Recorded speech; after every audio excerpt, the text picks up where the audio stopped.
So I got into sports card when I found you about 6 months ago. You were talking about TikTok and you were like right about everything. Then you started talking about getting into, buying Giannis cards for like $140 and then selling like, so I'm like, okay, well maybe I should like take a look at sports cards from when I collected them, at 16, that kind of thing. So I jumped right in, and you're right, you had to do a ton of research. Yes. And I thought I would spend, a couple $100, but when I started looking at graded cards, a couple $100 didn't really, take you that far.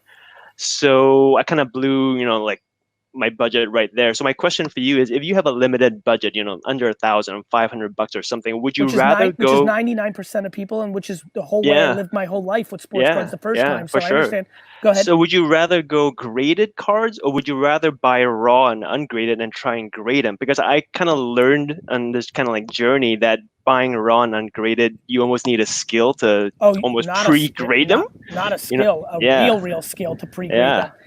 So there's a real risk reward thing. Or you buy raw and you sell it raw. The gentleman a couple of moments ago bought Luca's for 15 raw and selling them for 150 raw. So just sell them raw. So don't even try and grade them if you don't want to put in the time to like learn and everything. Okay, got it. I would say learn, but listen, when you don't have a lot of money and you want to make more money to both for your own health of your family, or because you want to fund your hobby, because you want to buy some, Bure PSA 10 rookie cards because you decided, then you need to build up slowly. And I think raw to raw is the easiest way to build up slowly. Right. And if you've got a budget, would you rather go established players, or would you kind of like look, because I know you've talked about kind of like 80-20 where you're really taking a risk with like, established players. It's, first of all, sports is a gamble. Like they could get hurt.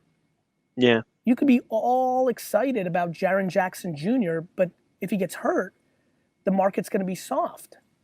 Yeah.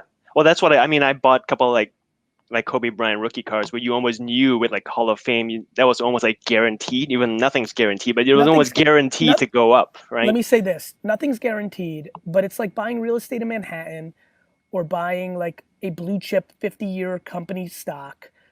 It's going to be very, very, very hard for Kobe Bryant rookie cards to not be worth more in 20 years. It's going to be very hard. Yeah. I'm just going to hold on to mine for now, but mine almost sold by mistake when I put it up on ComC. I'm like, I'm going to put it up for like double the price. There's no chance it's going to sell. And then I kind of sold and someone bought it. And you were like, uh-oh, did I make a mistake? That's always the game. But look, when you have a small budget, which 99% of people do, you need to do a lot of buying and selling up, little profits. And this is literally how I built my first baseball card business. I had no money. It was literally $1. You just spend the money you have, just learn on eBay how to buy it, how to sell it, and all that is just, all of that was just like new stuff to me. So I guess it's a good way to learn. Awesome. Cool. Are you enjoying it?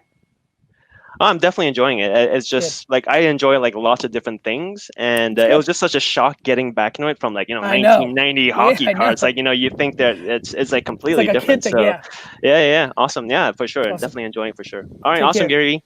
See you later.